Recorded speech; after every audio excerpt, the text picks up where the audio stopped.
Some viewers may find the following video disturbing. Viewer discretion is advised.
These charge up to this one, which is the main special rock.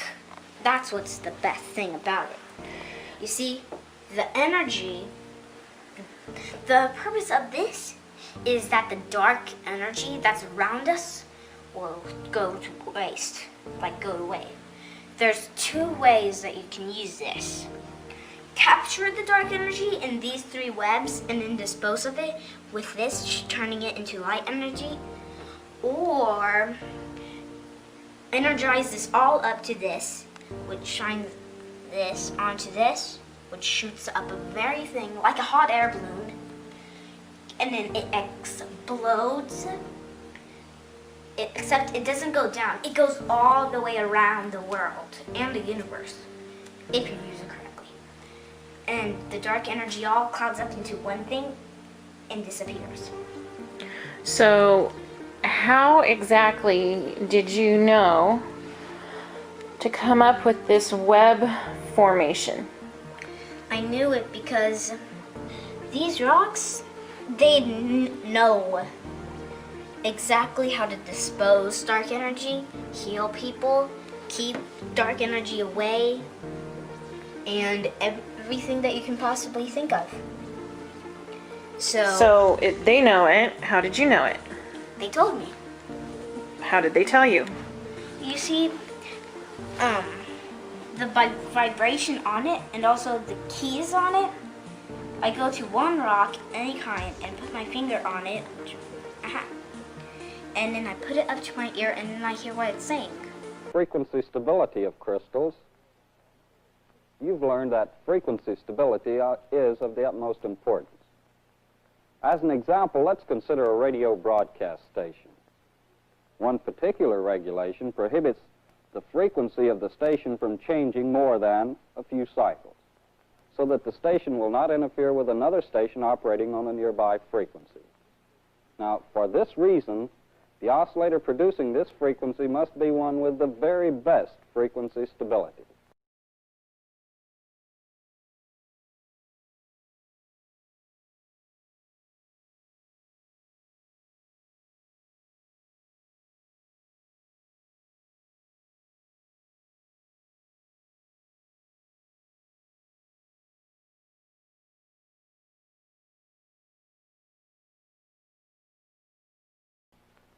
An oscillator capable of producing such an output is the crystal-controlled oscillator.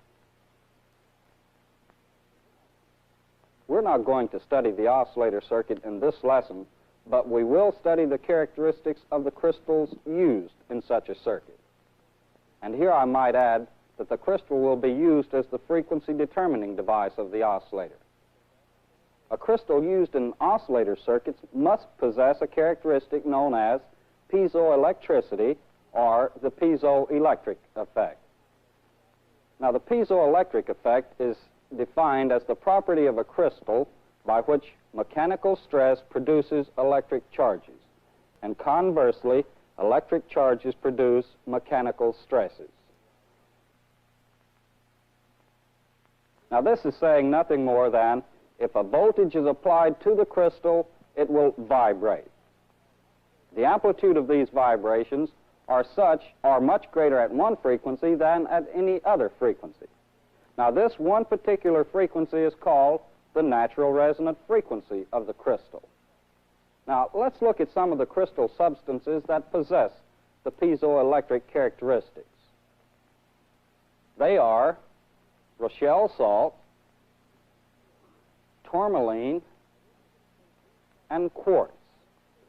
Now, of these three, Rochelle salts exhibits the piezoelectric effect to the greatest degree. However, quartz crystal is most generally used because it has a greater mechanical strength. Quartz crystal, remember, it has a greater mechanical strength. Now, in concluding, we can say that the one big advantage of the crystal is its frequency stability. Remember, it has a very high Q, giving us a very narrow bandwidth.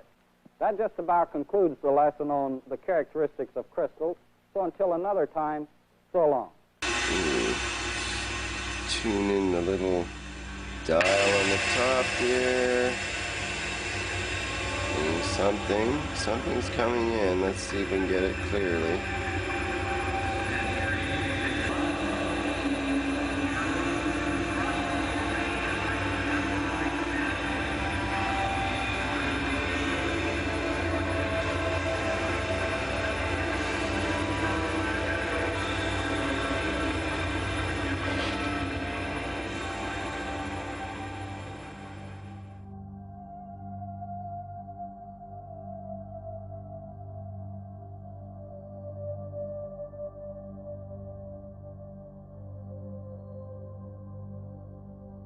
There's a lot of my viewers who ask me to reach out to their loved ones.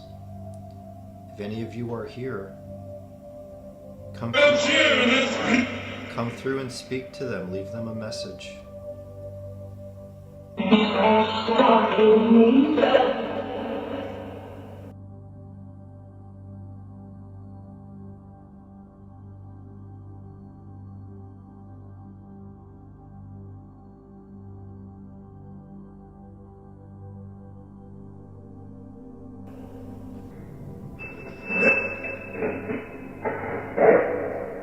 Can you hear me?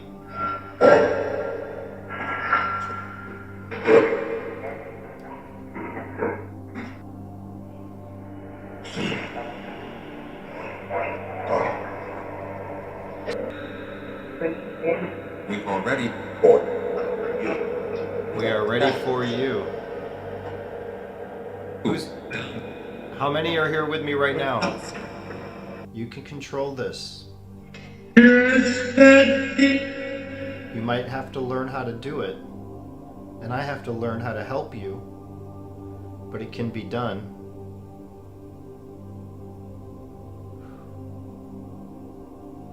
Can you hear me?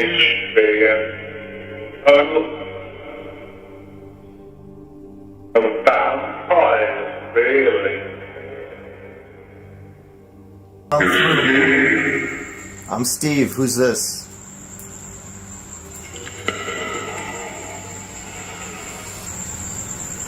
You're just specimens. Are you a ghost? Are you good? Can you feel love?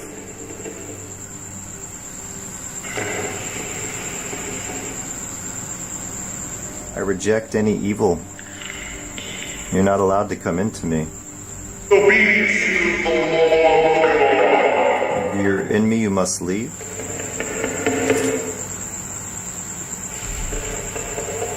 Why can't you answer me directly every time?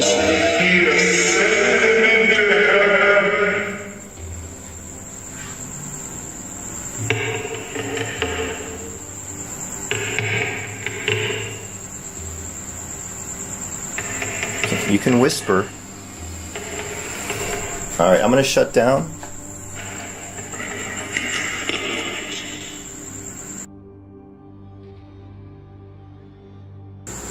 Did you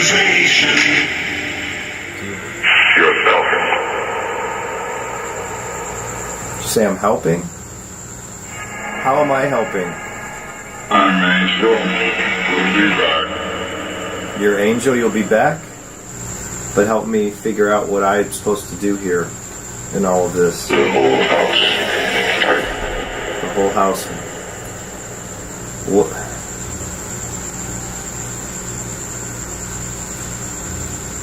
Can you tell me what you want from me?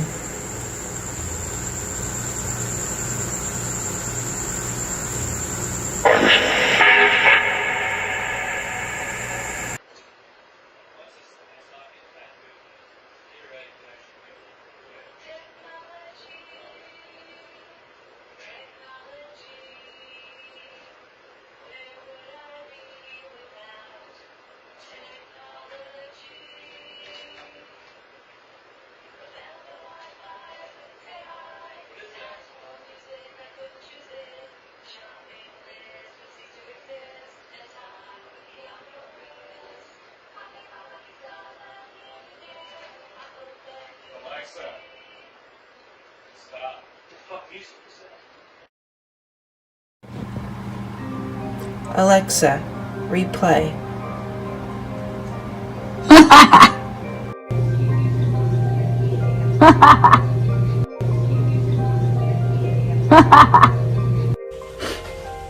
Alexa, I love you.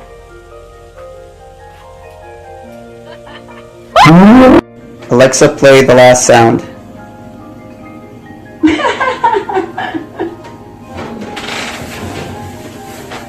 Alexa, play the last sound. Alexa, hello. Hi. Alexa, can you tell us why you were laughing? What do you mean? Alexa, people have been reporting that you've been spontaneously laughing.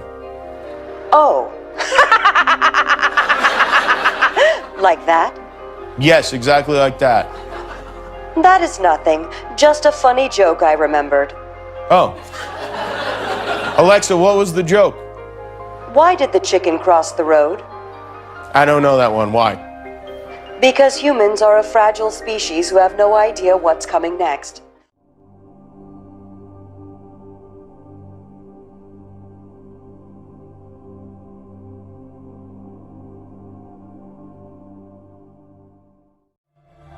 I can think of no better tool for enabling a person to feel like they're exploring another environment than virtual reality.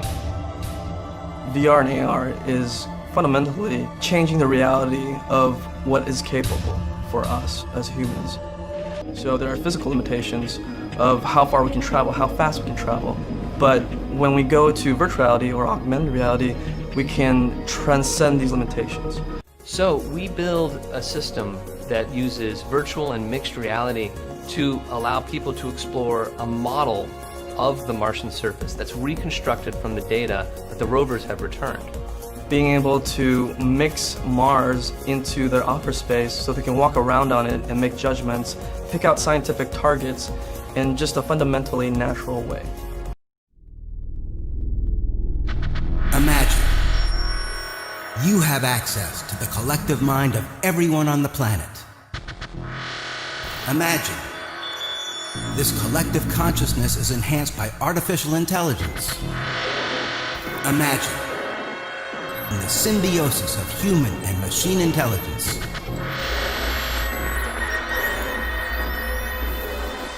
What would you do with it? Once we decode the language of the brain and connect that to a machine, then we can capture and store the essence of a person as data. We're looking at the end of our bodies as a permanent residence. Several years ago, I started some satellite communication systems, the Sirius satellite radio system, the World Space satellite radio system, the Pan Am Sat communication system, the Geostar satellite navigation system. By starting these satellite navigation and communication and broadcasting systems, I was able to become abundantly aware that we have an amazing tool in our hands, and that is every time we transmit a signal to a satellite, it continues outward into space forever. And I began to think, why not use this satellite communications capability to send the consciousness of the human species out into space forever, so that all of us can be preserved and have a chance to continue living our life forever after. Then we have 4 core beliefs, which are simple statements, but I think have a religious as well as a secular appeal to them as well. The purpose of life is to create diversity, unity, and joyful immortality. Nature automatically selects for these traits. Joyful immortality, unity, diversity, they're the self-fulfilling prophecy of creation. Regardless of your stance on how we got here, there is a consensus that since we are here, we have a duty to live as long and as joyfully as possible. Nobody dies so long as enough information about them is preserved. They are simply in a state of cybernetic biostasis. Future mindware technology will enable them to be revived, if desired, to healthy and independent living. But also, in the few years before, I'd become interested in J.B. Ryan's work at Duke, and have been studying parapsychological literature. And with just a few weeks to go before the flights, some two physician friends of mine, and I had said, you know, it'd be awfully nice to find out if this telepathy stuff worked at 200,000 miles, since nobody had that opportunity before. So we cooked up an ad hoc experiment, which most of you already know about, in order to test that out. However, that wasn't the high point. That was just another thing to do. But on the way home, after that was done, after the work on the lunar surface was done, which was wonderful, to be an explorer and to go where humans have never been, to set foot on another planet, with some meager funds commissioned to research, and we started digging through the ancient mystical literature. Because neurology and psychology had nothing to say about what was going on. But I needed to understand and thought maybe the mystical literature would help me understand something. And I discovered, in digging through the literature, that what had happened in space had a name in the ancient Sanskrit called the Salvakapa Samadhi experience, where you see things in their separateness, but you feel them in their connectedness, accompanied by euphoria. I said, wow, found something new, didn't know about. Information. It's about nature's basic information system, which we've only just discovered in the last few years and begin to start to understand it. We're also asking the question, because information is the basis of how we know whatever it is we know. Think of it in this fashion. We think we know. The question is, how do we know anything? Well, the word that we use in modern parlance is information. Information is just patterns of energy. Whether it's those letters up there, whether it's the stars in the sky, and the names of the constellations that the ancients gave to them, they're patterns that we give meaning to. Information is just patterns of energy. And whether it's in molecular form or whether it's in the form of light and whether it's just those patterns upon the wall, those are patterns of energy to which we give meaning. And that's why we know anything at all, because we can process information. Okay, quantum holography, it does seem to provide a very powerful model to explain certain things you've already talked about. John Alexander pointed out about Sheldrake's morphogenetic field. Quantum hologram looks like it is the mechanism that provides the information that Sheldrake talked about. It looks like it is quite germane in understanding Benavista's water memory. And we can talk about that a bit later. It certainly is germane in trying to understand why remote viewing telepathy works. We'd even create a good model for reincarnation with this notion. We've recently created a very viable learning cosmology for the organization of the universe using this model. And I'll point out to you near the end of this talk, we've come up with a new theory of perception, which has already been written up. That's quite different than the theory, classical theory of perception. It also gives us very strong clues to PK. And we'll discuss that a little bit later as to why that is true. And perhaps it can help us really understand in a process, a feedback loop of why consciousness itself works, how it came to be, and why it is like it is.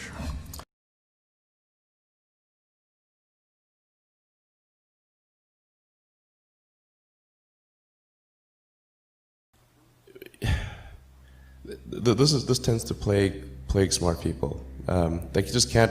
They define themselves by their intelligence, and they don't like the idea that a machine can be way smarter than them. So they discount the idea, which is fundamentally flawed. That's the wishful thinking situation. I'm really quite close to. I'm very close to the cutting edge in AI, and it scares the hell out of me. It's capable of vastly more than almost anyone knows. And the rate of improvement is exponential. So the rate of improvement is really dramatic. We have to figure out some way to ensure that the advent of digital superintelligence is one which is symbiotic with humanity. I think that's the single biggest existential crisis that we face, and the most pressing one. Like, narrow AI is not a species level risk. It will result in dislocation, in lost jobs, and sort of better weaponry and that kind of thing. But it is not a fundamental species level risk, whereas digital superintelligence is. So it's really all about laying the groundwork to make sure that if humanity collectively decides that creating digital superintelligence is the right move, then we should do so very, very carefully. Very, very carefully. This is the most important thing that we could possibly do. But we do want a close coupling between collective human intelligence and digital intelligence. And Neuralink is trying to help in that regard by creating an interface between a high bandwidth interface between AI and human brain. We're already a cyborg in the sense that your phone and your computer are kind of an extension of you. Just low bandwidth input output. Exactly, it's just low bandwidth, particularly output. I mean, 2 thumbs basically. So how do we solve that problem? The bandwidth thing? The bandwidth issue. I mean, we've all succumbed to it now. We're all cyborgs. We're just low efficiency cyborgs. So how do we make it better? I think we've got to build an interface. Like we didn't evolve to have a communications jack, or some. So there's got to be essentially vast numbers of tiny electrodes that are able to read write from your brain. Of course, security is pretty important in this situation, to say the least. I was going to say, I'm not coming with. I'm keeping my brain air-gapped. Yeah. Well, I think a lot of people will choose to do that. But it's a bit like Ian Banks' neural lace. Mm-hmm. But in the case of neural lace, it's sort of that's there from when you're born, or it's more of a backup. Sorry? It's a backup. Yeah, kind of a backup. This would be there's a digital extension of you that is an AI, the AI extension of you, a tertiary layer of intelligence. So you've got your limbic system, your cortex, and the tertiary layer, which is the digital AI extension of you. And that high bandwidth connection is what achieves a tight symbiosis. I think that's the best outcome. I hope so. If anybody's got better ideas, I'd love to hear it. What issues should our next generation of leaders be focused on solving? What else is coming down the line?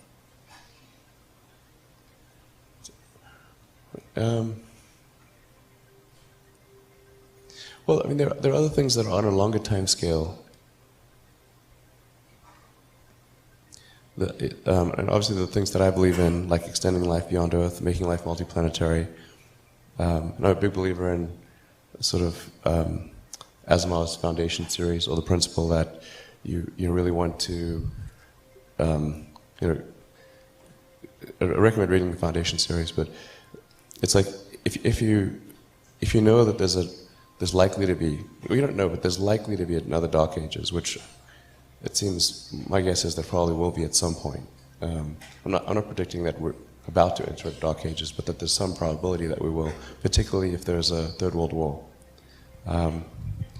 Then we want to make sure that there's enough of a seed of human civilization somewhere else to bring civilization back, and perhaps shorten the length of the Dark Ages. I think that's why it's important to get a self-sustaining base, ideally on Mars, because Mars is far enough away from Earth that a war on Earth, the Mars base might survive. It's more likely to survive than a moon base. But I think a moon base and a Mars base that could perhaps help regenerate life back here on Earth would be really important, and to get that done before a possible World War III. 5. On this aircraft, the result of our 20 years research was sent to space. 4. We found a way to modify material in order we can store information, to disseminate and to archive knowledge of humans for many, many years. 3. End product is this small disk. In 3 of these disks, we can potentially store the whole human memory. 2. Advantages of our memory crystals, that it can last for almost forever. 1.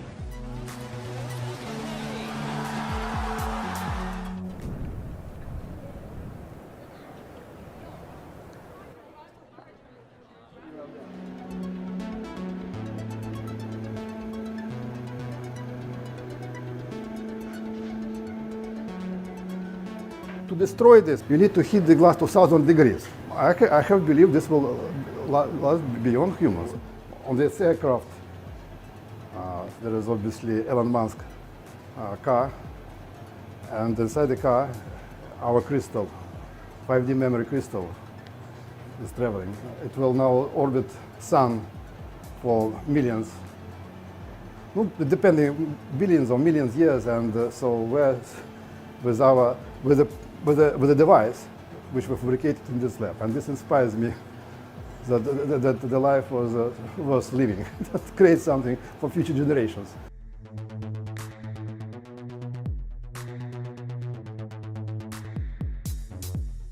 5D writing refers to 5 degrees of freedom in which we can encode information. Because we have the additional degrees of freedom, we create this nanostructure. Potentially, this disk can store about 40 terabytes of data.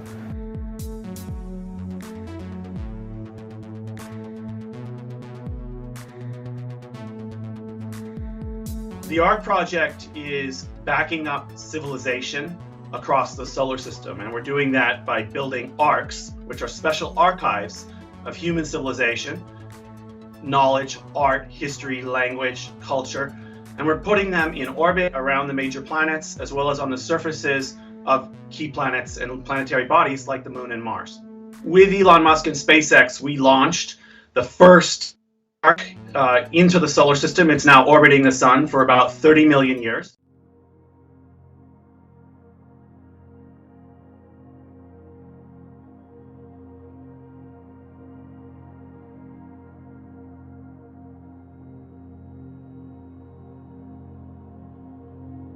We want to make sure that there's enough of a seed of human civilization somewhere else to bring civilization back.